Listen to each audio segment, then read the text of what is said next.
Welcome, everyone. Welcome to Peacebuilding Initiatives with José Barzola. I'm the Conflict and Peace Specialist at the University of Hawaii at Manoa.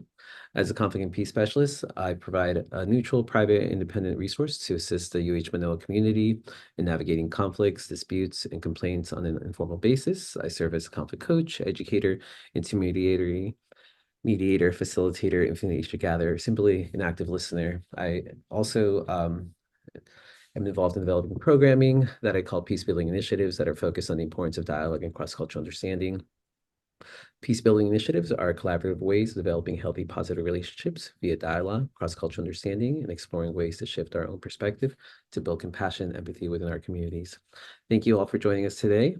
On today's episode, we have Ruizhi Choo, who is a graduate degree fellow with the East West Center and a PhD student with the Department of History at the University of Hawaii at Manoa. He was born and raised in Pekio, Singapore. He's the grandchild of Hokkien shopkeepers. His research interests lie at the intersections of modern Southeast Asian history, environmental history, and animal history. Before Honolulu, Reiju served as an associate research fellow at the S. Rajaratnam School of International Studies. He obtained his master's degree from the National University of Singapore. Reiju enjoys the company of animals, especially cats. I've had the wonderful pleasure of meeting Reiju in this past semester, back in like February, March of 2024, where he attended a few of our community dialogues. And since then, he's gone on to lead his own community dialogues this semester, which have been quite thoughtful and introspective.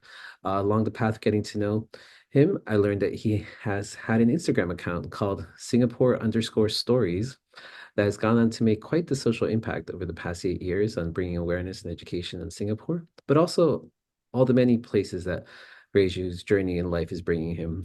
And so, with that, just want to thank you for being with us today as we dive deeper into Singapore stories and a little bit about yourself further.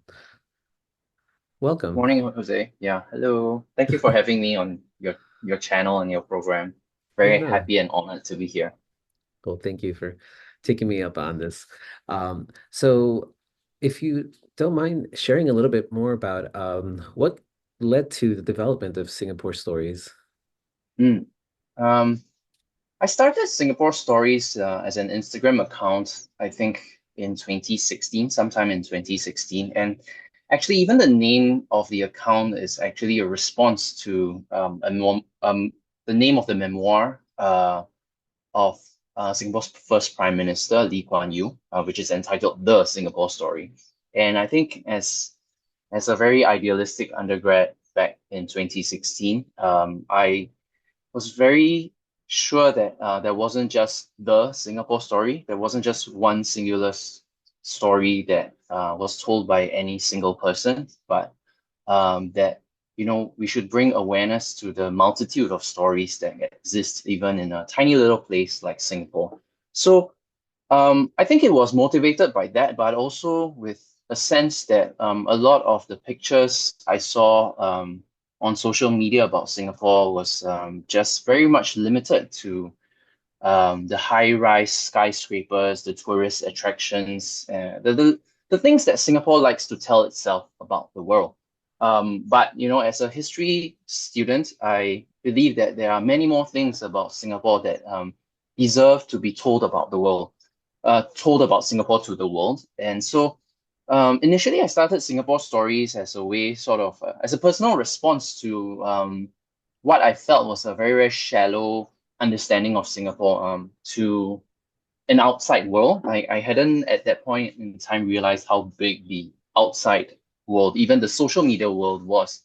So it was really much oriented outwards to people who did not know much about Singapore. That was how I had intended it. But I think over time, as I started posting more reflections about Singapore on this Instagram account, I began to realize that it had struck a chord not just with readers from outside Singapore, but with Singaporeans themselves. And to my surprise, a lot of Singapore, I realized that a lot of Singaporeans felt the same way I did about Singapore. So I guess to the connecting thread to all these different episodes and feelings was love. I felt and I continue to feel a very deep love for my country. In a time where a lot of people feel very cynical about their countries or the places they come from. I wanted to push back against that because sure, Singapore has a lot of problems. I'm not pretending that there aren't any problems, but I think uh, we should not forget that there are a lot of things to be proud of in my country. There are a lot of things to love also. And I'm not just talking about the big achievements that you read off in books. I'm talking about the little everyday moments and spaces that I pass through also that I also felt weren't being discussed or cherished in a more public sense about Singapore. So yeah, I think love very much motivated why I started Singapore Stories. No, thank you. Thank you so much for that. At the beginning of this, I talk about shifting our perspective, and that's exactly what you've been doing, or what kind of motivated you to showcase and spotlight. And what I love about your stories and just our interactions, it's been that your general intent and message is one that I think a lot of folks can connect to, whether they're in Singapore, whether they're in someplace in Africa or other parts of Latin America. It's with society ever evolving and changes. You're talking about the skyscrapers. We're right here in Hawaii, and we're constantly seeing buildings go up and Mm, skyscrapers go up. And so yeah, it's a very common story. So thank you for latching onto that and providing a voice for that, and really a gathering place for folks to. And I'm glad it's resonated with folks, mm, especially in the Singaporean community. Um, Now, based on Singapore's culture and heritage, are there any specific aspects of Singapore's culture that you think have often been overlooked by outsiders? mm.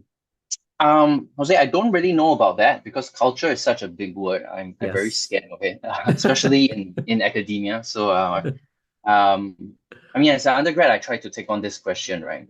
What is Singapore's culture? This is always a question in Singapore also. Like, do we even have a culture? As a country that was Mm, only officially only gained its independence in 1965. So I don't really want to answer that question, but I think there are maybe to sort of modify that the question that I'm trying to answer is are there aspects of Singapore that are often overlooked? Maybe I'll try yeah. to answer that Yes, question yes, instead. please. And Thank you.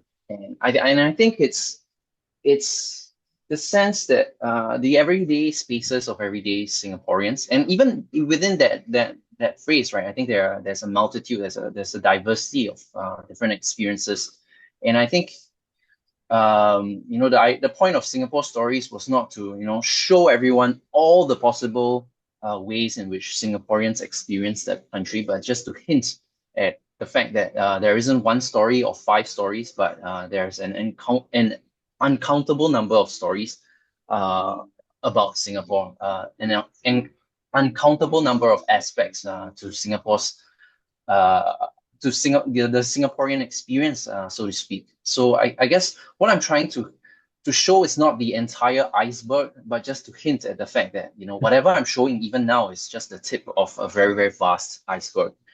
I think it's very easy to think of Singapore as the little red dot. That's what we call ourselves. That's also if you look at Singapore on the map, usually that dot is bigger than the actual size of Singapore on the map. So, but I kind of feel like there are many more experiences and dimensions to be unpacked about Singapore.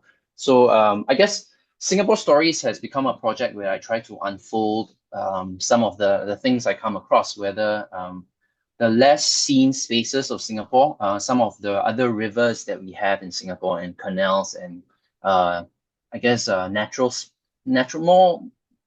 more greener spaces of Singapore that are not often talked about, but also I think the emotional spaces or emotional dimensions of being a Singaporean that I think many Singaporeans go through or experience the stress of growing up in a very high pressure schooling environment, and how we move beyond that to seek other aspects of ourselves, or even Singapore's past.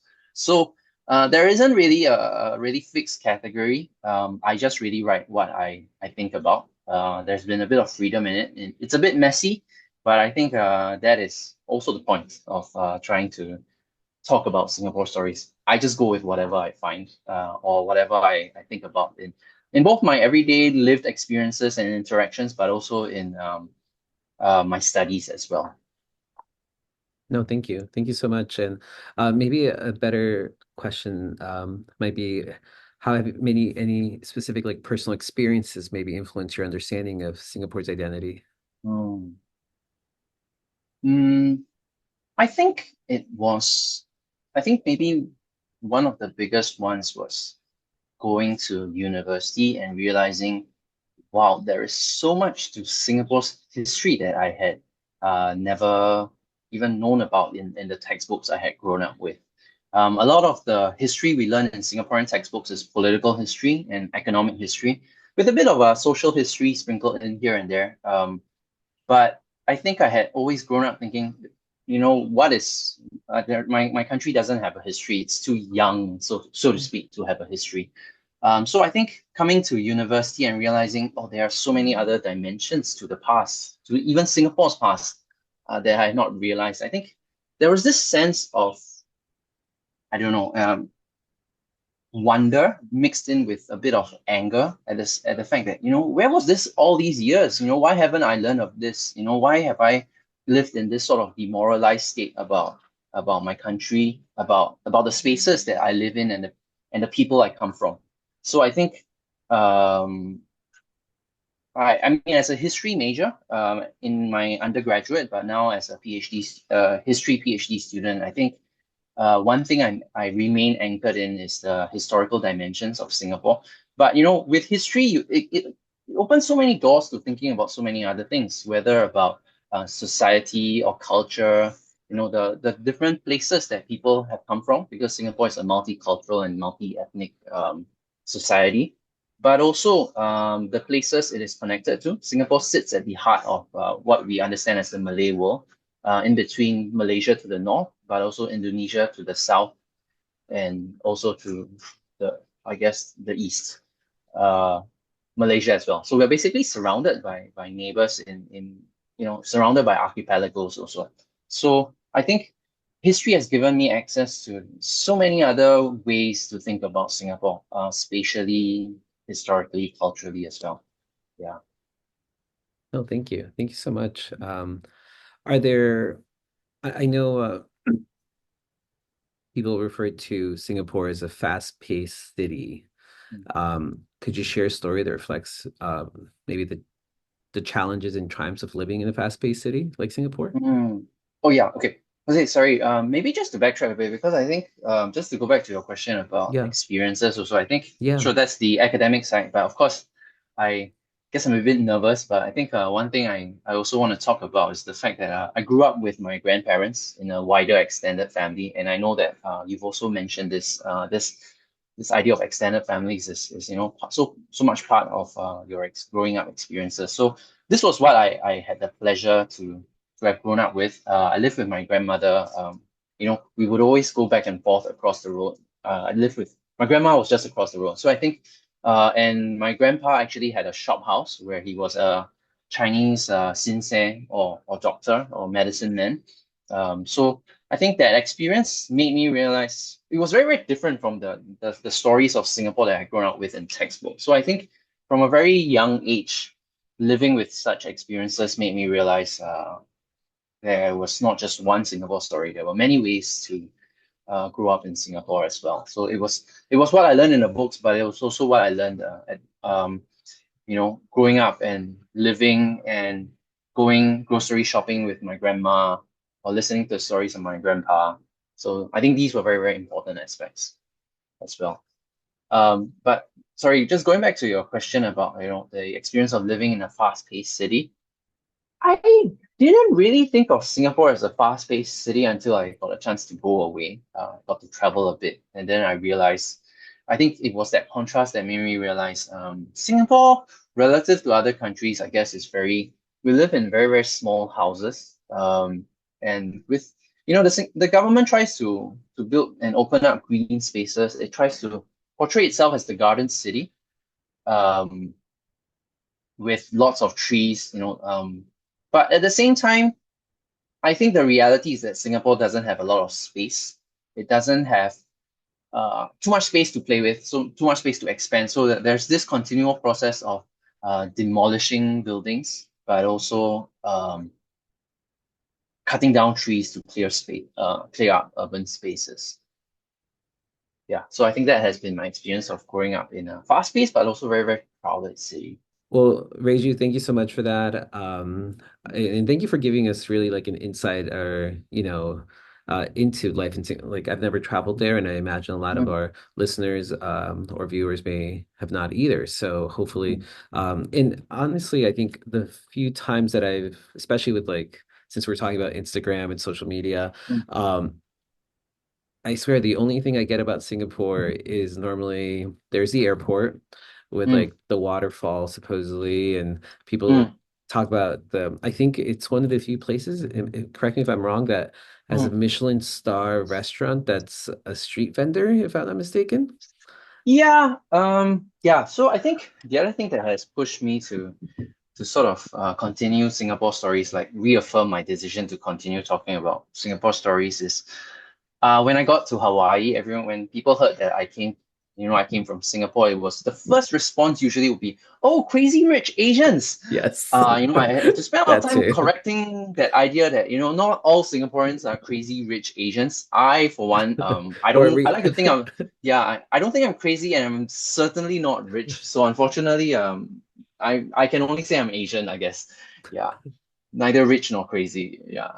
Yeah, no, and I think and thank you for, creating a spotlight on that because yeah, I mean, even being here in Hawaii, I recall the first time I came here and it was, the only visual of Hawaii I'd had was what the entertainment Yeah. industry provides. And a lot Right, of right, it's like right. Waikiki, palm trees, beaches, Mm, and you don't get the deep yeah. stories about what the community Yeah. is actually engaging in and what are the Yeah. everyday lives of folks. And so, Yeah. Yeah. thank you for doing that for Yeah. Singapore. I know, so moving a little bit over to a part that's really, um, I really like to talk about is food. Uh, Okay, sure. so I hear food is a huge part of Singaporean Mm, culture. Do you have yeah. like a Yeah. favorite dish and and the story behind it specifically? Well, I think it's very dangerous for you to ask me that just because like I feel like I could go on and on about Singapore food for so much. And I don't know whether there are any Malaysian viewers listening in because we always have this rivalry. Well, of course, the Malaysians won't think it's a rivalry because it's a settled question for them. Um, well, so anyway, the point is that Malaysian food is always better. Even Singaporeans agree that Malaysian food is always better than Singapore. And we have this comparison just because we share so many cultural and I guess food similarities that we can actually compare and say whose is better. But for any Malaysian listeners listening in, I completely defer to you. I agree that Malaysian food is better than Singaporean food. But with that said, going back to your question, Jose, about Singaporean food, there are so many kinds of Singaporean food, and I have to explain first the reason for this is because in Singapore and in many parts of Southeast Asia, the way it's food is relatively a lot easier to get compared to in Hawaii. In Singapore, I literally live just there. I guess down the street, within walking distance of what we call hawker centers, which I think uh, here it's commonly known as food courts. Basically, there are different booths or stalls selling food arranged in a centralized in a particular place. The wonderful thing about Singaporean hawker centers is that you can get a pretty full meal for maybe less than maybe about 4 to 5 US dollars, and that includes a drink like a hot beverage or a cold beverage. So I would have a full meal every morning. My idea of breakfast very much is like I guess the Hawaiian idea of breakfast where you need to have rice or you need to have a carbohydrate and you need to have a protein also. So um, regarding my favorite Singaporean dish, I think the one that keeps coming up in my imagination and my dreams every day that I'm away from home is this thing called laksa. I don't. I guess the closest way to describe it, and I think in Hawaii there are some Singaporeans who have set up stalls with that sell laksa.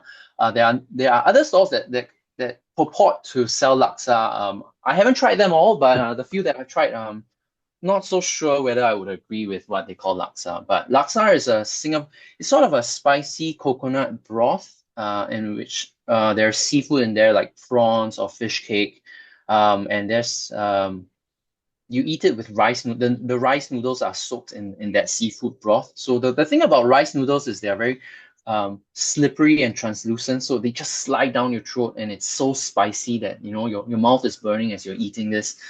So I have a very, very it's very, very rich and spicy and sweet.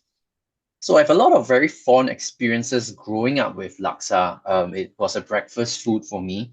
And yeah, every time I think about Singapore or I crave food, this is the one food. I mean, I could go on about things like chicken rice or nasi lemak, which is a savory kind of coconut rice you eat with fried chicken and fried egg. A lot of things are fried. Or um, savory carrot cake that is like a very wet omelette kind of thing, and it's very sweet and savory at the same time. So I could go on and on about these things, but I think the one that I enjoy the most is laksa, of course. Yeah. Yeah, no, it's so fascinating when you talk so passionately about laksa. I don't Mm.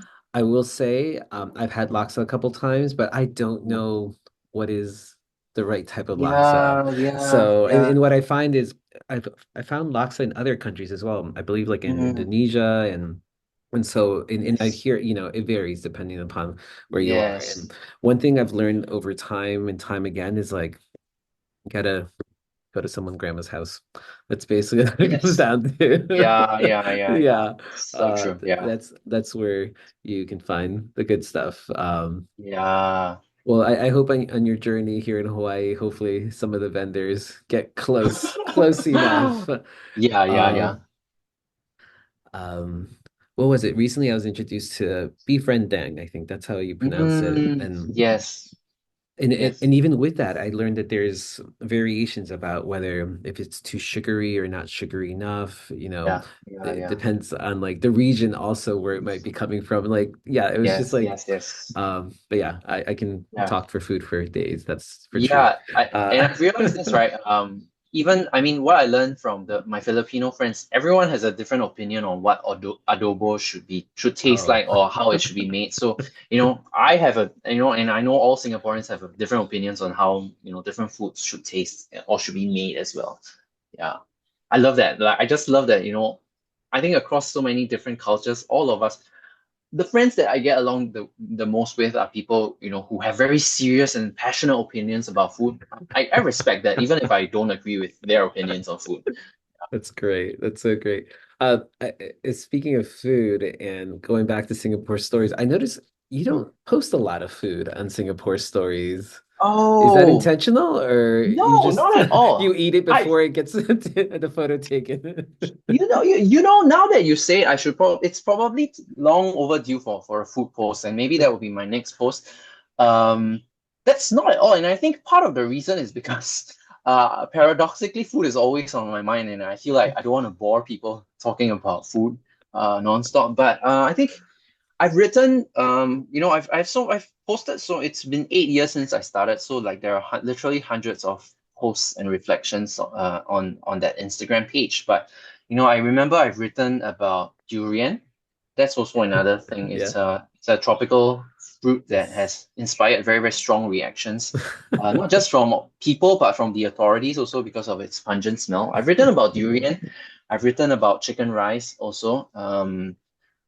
I think it's hard to write about food just because I think partly I cannot communicate. I think maybe I don't write about food so much, partly because I feel so strongly about it. I don't know whether I can properly do it justice by putting it into words, and also because it's so hard to talk about taste. Yeah, so I don't know whether I can, faithfully render that. But on the few rare occasions I talk about food, I use it to think through things like identity or, I think usually the point I make is that I cannot render this into words. This is durian or chicken rice is it escapes words like because and also because I'm speaking in English, right? So and Singaporeans don't have that vocabulary as far as talking. We haven't developed that kind of very very specific at least in English, we haven't this developed words to describe Singaporean experiences when it comes to taste. I mean, how do you describe the taste of durian in English in a way that's satisfying enough? I haven't found a way. So usually, uh, I think I just stop at the fact that you need to experience it. And I think most of us who have very strong opinions about specific foods would say that you need to, experience it in your mouth. It's taste and texture all together and smell also. So I think, yeah, I hadn't realized I hadn't talked so much about food, but I think that's the reason why I don't, and uh, that it is nonetheless very important to talk about it. I just don't know whether people reading it who have not experienced it will know it, and yet at the same time, people who have experienced it don't need to for me to talk about it as much. Yeah. But with that said, I think this also goes to the point that uh, it is important for me to write about this because I feel like I think, well, as far as I'm concerned, I mean, I feel like Singaporeans need more ways to celebrate what we have. I think I grew up in a Singapore where we always felt like we didn't have a history, we didn't really have a literature. We always had to borrow the literatures or experiences of other cultures or other countries. There is, of course, a growing um, Singapore literature. You know, Singaporean writers and poets would disagree with me, of course, but I feel like for the most part, they are not really accessible to Singaporeans. Not as accessible. I say this as a Singaporean in Singapore growing up. I didn't really have that much access to Singaporean literature that celebrates Singapore. Or if there was, it always came across as very inaccessible or very um, high class to me. So I wanted, I guess part of the reason why I have been on Instagram is sort of to be a Singaporean celebrating Singapore in a space where other Singaporeans reading this would feel like, yeah, there are things to love and cherish about Singapore. So that goes to food, but that goes to the everyday spaces and moments we have as well. No, thank you. Thank you so much. I love how passionately you speak about food and Singapore, specifically food. But I think you brought up a really good point, which I find this a lot. And it's basically that the English language is limiting. It's limiting Mm, in the way we can express, yeah, flavors and emotions. And mm, yeah, I mean, I completely agree.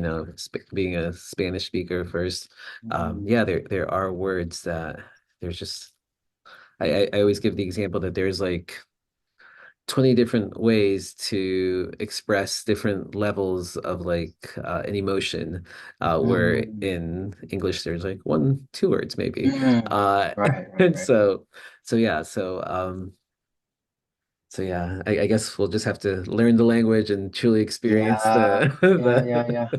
the food next. Um, Yeah, yeah, yeah. But at the same time, I can't say that I'm effectively multilingual. It's just that I know enough to know that I don't know enough. I speak Mandarin, I speak a bit of Malay, and also I grew up speaking the Chinese dialect known as Teochew with my grandma also. So I think I just know enough to know that uh, there are so many other ways to understand the world yeah. linguistically also. Can't say I'm fluent in all of them, or even yeah, I can't say I'm fluent in all of them, but enough to know that there are a lot of enough to be dissatisfied, I guess. Yeah. Talk about shifting your perspective, Yeah, just yeah, yeah, yeah. within not only just within the stories that are shared, but also within how the languages, bring a whole nother layer into it. Mm, So thank mm, you. Thank you for sharing and mm, doing the work that you do. So looking at Singapore, mm, what do you see as like the future of, you're a storyteller. What do you see as the mm, future of storytelling uh in for Singapore stories or for the evolution of Singapore? mm. I Well, I think I don't really think of myself as a storyteller, but I guess, as a history major who, a lot of times when I write as a PhD student studying history, there's a huge element of storytelling. So I don't really know the future of storytelling in Singapore. I'm not well, I guess I'm not formally trained as a storyteller. I guess we all do a bit of storytelling in our everyday life. So I don't know. I don't know what the future of that is. But what I do like about Singapore is that I think there is now a growing awareness and growing spaces for storytelling in Singapore. With the internet, all of us can access so many different modes of understanding the world or changing our perspectives. I think that's what's most important, that there's the potential for change. But I I mean, sorry, your question about what is the future of So not only Singapore for or storytelling for Singapore, yeah. but also for The, Singapore stories specifically oh, okay, for okay, your right, account. right. And that maybe I don't know how Yeah, I don't know if you plan it out yeah. like how many far in Okay, advance, or is life just yeah. happens, you post something, Okay, okay. yeah, just wondering what your process is a Yeah. little bit.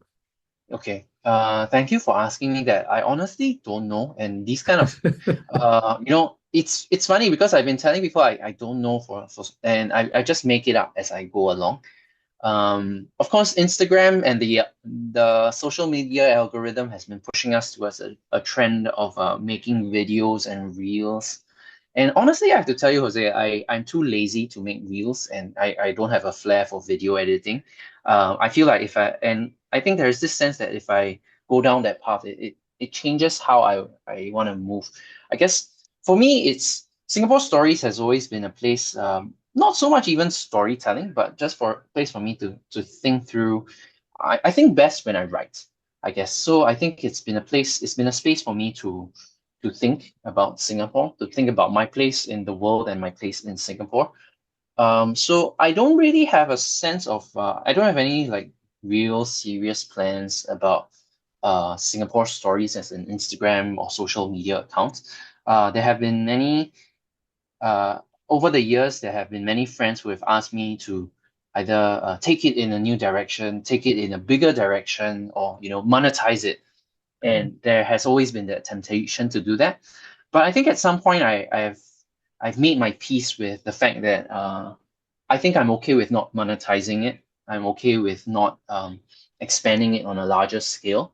I'm perfectly okay with it being a one-man operation because I think I think I've become very clear that I like it as where it is, where it's a place where I think about Singapore, where I talk about Singapore. And if people like it, it's a bonus. But I think I write primarily for myself, and I think that has um, helped me to sort of to stay at least relatively stable in terms of the sense of the general direction of where I want to go, because I always fear that I get pulled in and warp into responding to the demands of the crowd or the demands of what the algorithm think I should be writing about.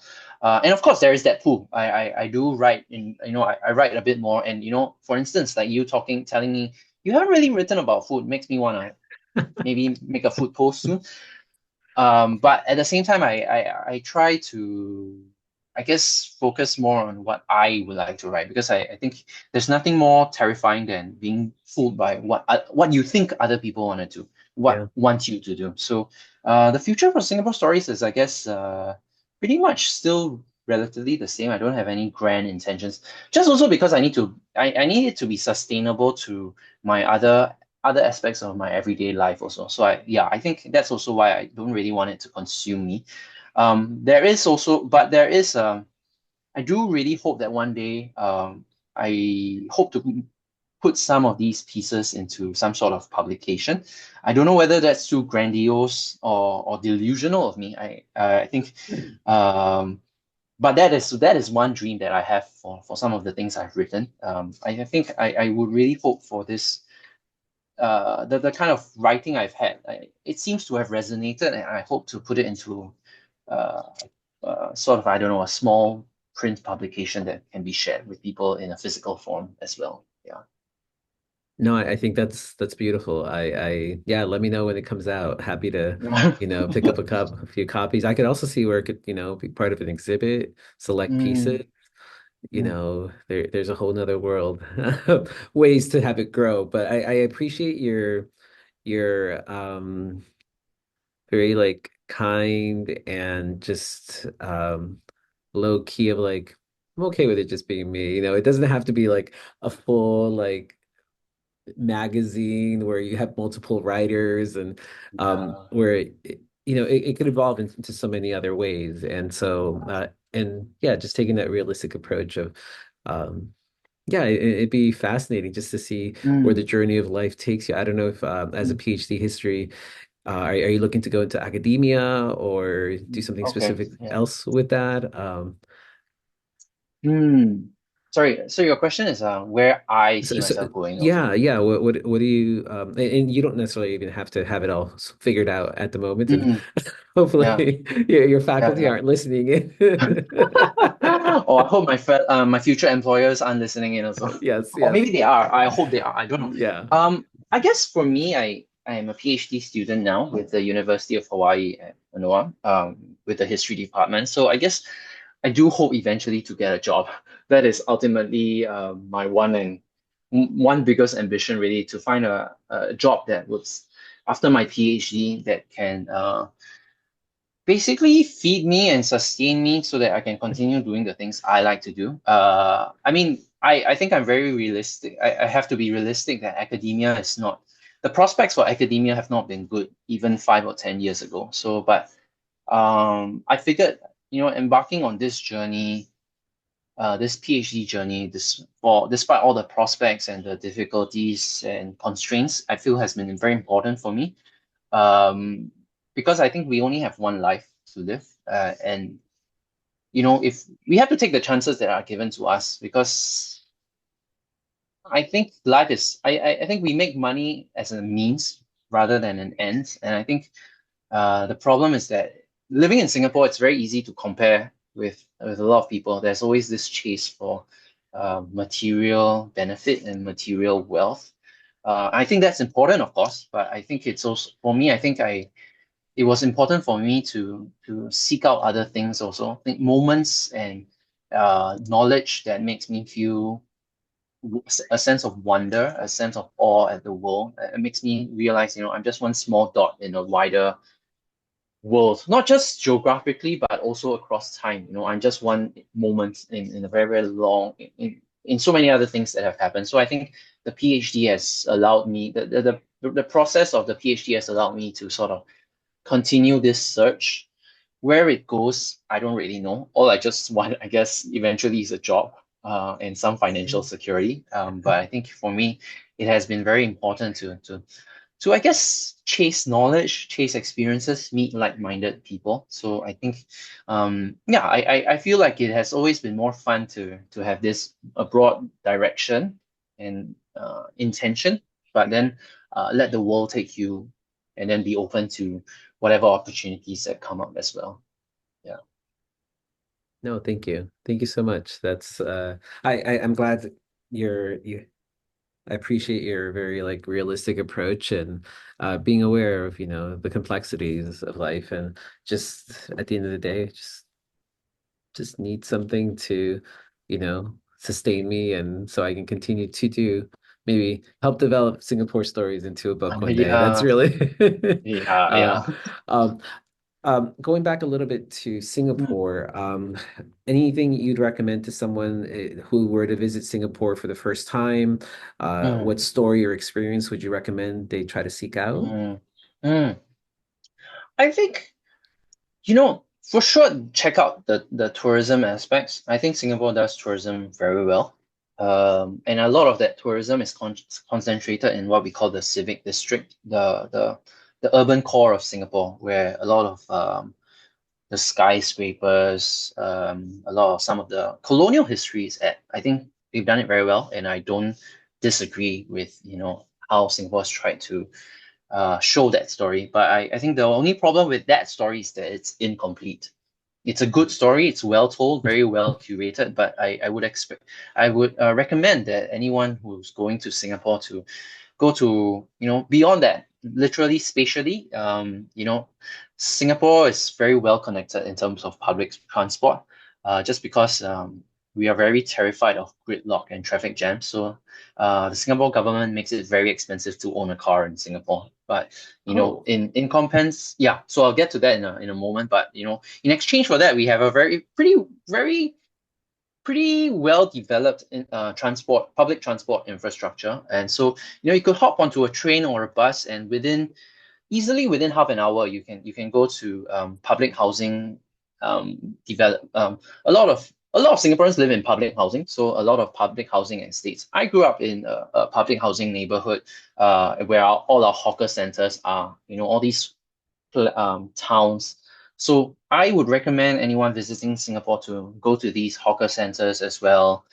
Just take a walk around. Don't feel like you need to check off all the boxes.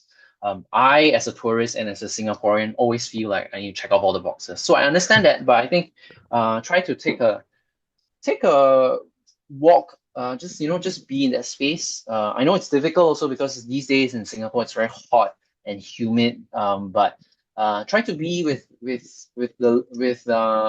local communities if you can. I think that gives you a more different view to Singapore than I think a lot of what Singapore likes to market itself as, a very hip and trendy place where you can buy all the international brands. But hey, if you're gonna buy all the international brands, you can buy it in any other city. But I think I would recommend people to go to the heartlands, what we call as the heartlands. But I know heartlands means a different thing outside of Singapore, but heartlands just means our neighborhoods, where people live.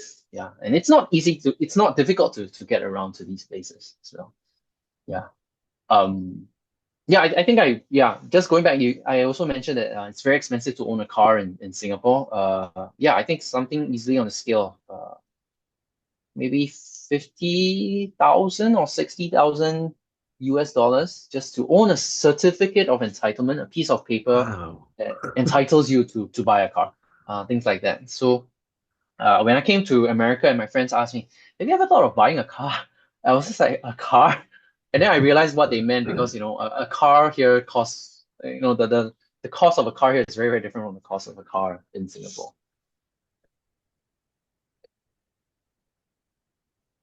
I guess it must keep the streets a bit safer, right? I guess that's a little bit of the intent, and also it helps with like the lack of the ever increasing pollution. Is that kind of the mentality, or is it more of accessibility for those who can afford it?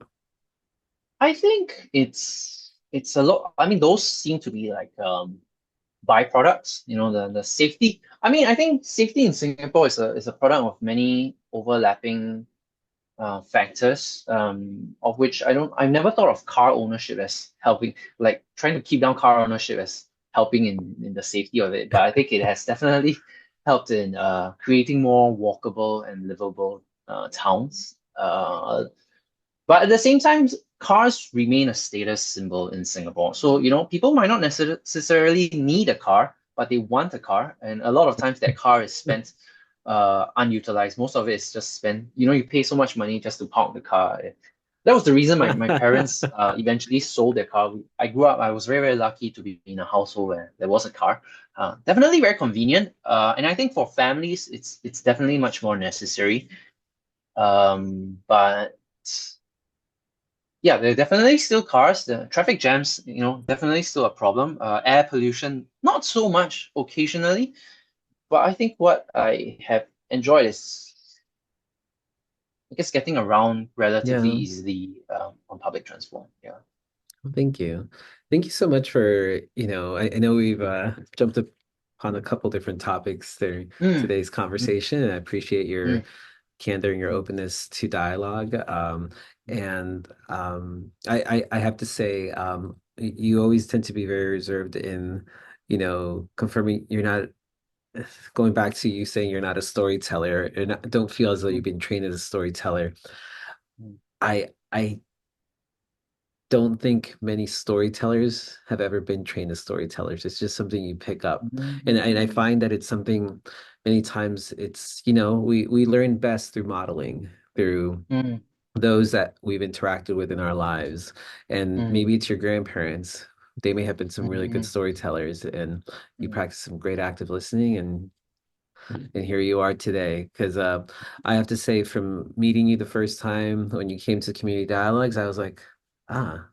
And this is before even knowing about Singapore stories and the work that you've been doing. And it just it comes naturally. So thank you for Thank the you so work that you much. do. Thank you for just being so honest. Even going to, community dialogues or leading your own. I I had a gut feeling. I was like, he's gonna be okay. I'm like, he's good. He's a natural at this. Thank you So so much. thank you for all you do. I don't know if there's any final words that you want to leave today, the audience with about whether it's about being a storyteller, being about Singapore stories, you want to plug it a little Mm, more. mm, Anything you like. okay. This is your space. All right. Well, first of all, Jose, I just wanted to say a very, very deep and heartfelt thank you for giving me the space to talk about myself and also to talk about my country. I never want to be that kind of person that just goes on and be a bore. So I always worry about that. And so thank you very much for giving me that space, for asking me these questions and honoring my experiences and the places I come from also. So I deeply appreciate that. So I'm very, very grateful for this. I guess um, I do hope for anyone listening in, if you check out Singapore stories, it might be relevant and resonant to you also. Um, I don't know. I guess on top of not being a storyteller, I've never been trained as a salesman. So I do hope you follow and like Singapore stories and support it. Definitely it helps me. There's a bit of self-validation there, I won't deny. But uh, I guess we are talking to a Hawaiian audience. I did want to say, as you can probably sense from what I've said, I could go on and on about Singapore. But I think one of the things that I wanted that we haven't really talked about is how surprised I've been coming to live in Hawaii the past year and to realize that we share so many similarities. As a place that often gets uh, mistaken or one-dimensionized as a tourist haven. I have to admit, before I came to Hawaii, that's all I knew about it, unfortunately. So I have a lot of sympathy also because I mean Singapore always when people think of it, it's also that. But also in terms of the historical experiences, in terms of the multicultural dimensions, or in terms of even being a bit estranged from one's original culture is something that I've also felt. I have a Singaporean friend who lives here who was saying also that in terms of the architecture, the urban architecture and the urban landscapes, what's disorienting about Hawaii isn't, or Honolulu specifically, isn't that it's so different. It's what's disorienting is that it looks so similar. There's been a lot of times where I share pictures of Honolulu on Singapore stories, and everyone, my Singaporean audience is always so shocked. They'll be like, I thought this was Singapore. How can this be Honolulu? So this has always been our surprise, and I guess that's one thing I wanted to maybe end on, just because uh, I've talked a lot about myself, but I think myself in Hawaii, myself in this place, which has treated me with so much kindness and generosity, is something I also wanted to acknowledge. And I've really enjoyed my time here. I've grown so much in my time here at the University of Hawaii and in Honolulu and in Hawaii itself. So, yeah, I guess that's what I wanted to close off with. Unless you had any other questions, Jose. I think that is beautiful. Thank you so much for bringing it full circle. Thank you for, Mm. um, you know, yeah. I mean, I've been, not to talk about myself and take it away from you, but also just to share No, a no, no. similar sentiment of Mm, I always share with people like in the first probably like 3, 4 months that I moved here to Hawaii, I felt more comfortable than I ever did in the 20 plus years that I spent somewhere else. It was just I'm originally from Peru, and it just the whole concept of like the larger community, the aunties, the uncles, like it mm, was just that warmth was so vibrant. And yeah, there's It's not only the photos of places you go to that may be reminiscent of, the country you're from, but also the people you come across.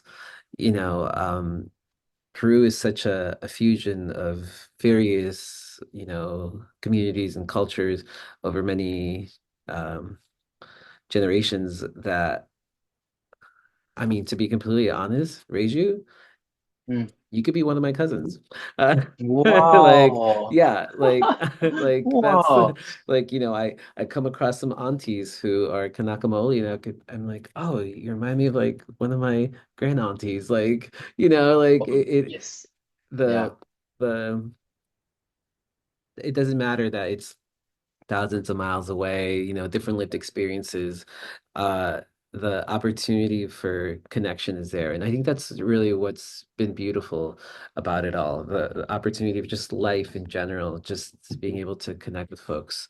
And, yeah, we talk about cross-cultural understanding and dialogue and just being more appreciative of each other, I guess, once we Yeah. Right. start actually talking to each other and listening to each other Yeah. and understanding folks' lived experience. And although they may be very different, you're like, oh, those challenges are they resonate in my mind with my So memories much. of the work. And I think that's truly what, what you've done a beautiful job through Singapore stories. And just for folks who are listening, Singapore underscore stories, in case you're looking for it and can't find it. Hopefully there's no duplicates out there or copycats.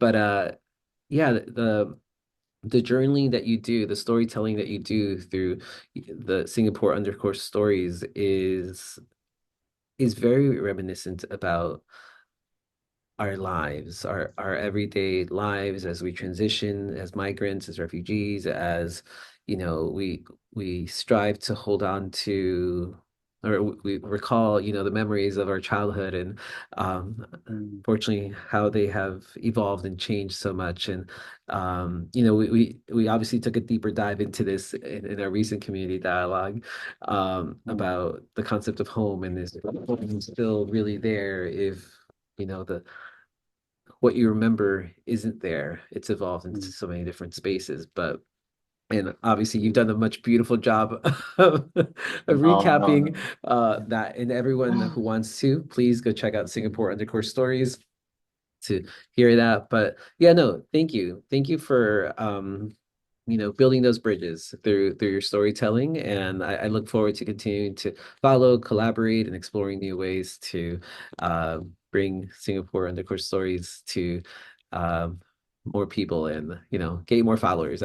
Get you that Yeah. that validation that you asked for. That Like, you're, share, and subscribe, I guess.